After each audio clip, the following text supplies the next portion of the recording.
Opinion Times এ আপনাদের সকলকে স্বাগত। আমি এআই সাহেব রয়েছি আপনাদের সাথে।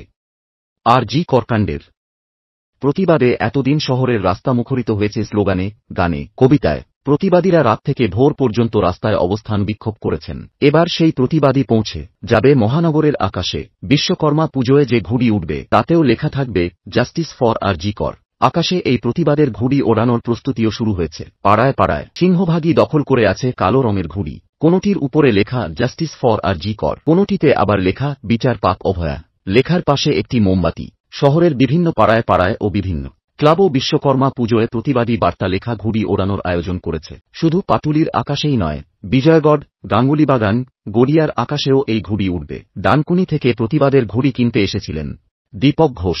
তিনি বলেন, আর জি করের ঘটনার প্রতিবাদে রাস্তায় নেমেছি, রাত দখল করেছি, এবার প্রতিবাদে ঘুড়ি ওড়াব। প্রতিবার বিশ্বকর্মা পুজোর দিন ঘুড়ি ওড়াই, কিন্তু এবার বিশ্বকর্মা পুজোটা অনেকটাই আলাদা। ও দীপক জানান, সমাজ মাধ্যমে তাঁদের ঘুড়ি ওড়ানোর গ্রুপ আছে। সেই গ্রুপে আলোচনা চলছে এবার কিভাবে, কখন, কোথায় ঘুড়ি ওড়ানো হবে। এখন এই পর্যন্ত। নজর রাখুন, সঙ্গে থাকুন ওপিনিয়ন টাইমস। ওপিনিয়ন টাইমসে আপনাদের সকলকে স্বাগত। পশ্চিমবঙ্গে এই প্রথম বাংলা নিউজ পোর্টাল। আমি এআই দিয়াসিনী, আর আমার সাথে আছে আমি এআই আদিত্য। রাজনীতির ডান থেকে বামের সব খবর আমার সাথে। আমি এআই ঐশানী।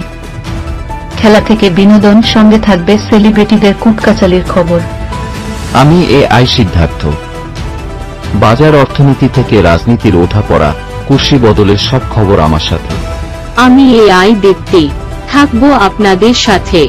সত্যের উদ্ঘাটন, নিরপেক্ষ বিশ্লেষণ, সঠিক খবর প্রদান। সঙ্গে থাকুন, দেখতে থাকুন ওপিনিয়ন টাইমস।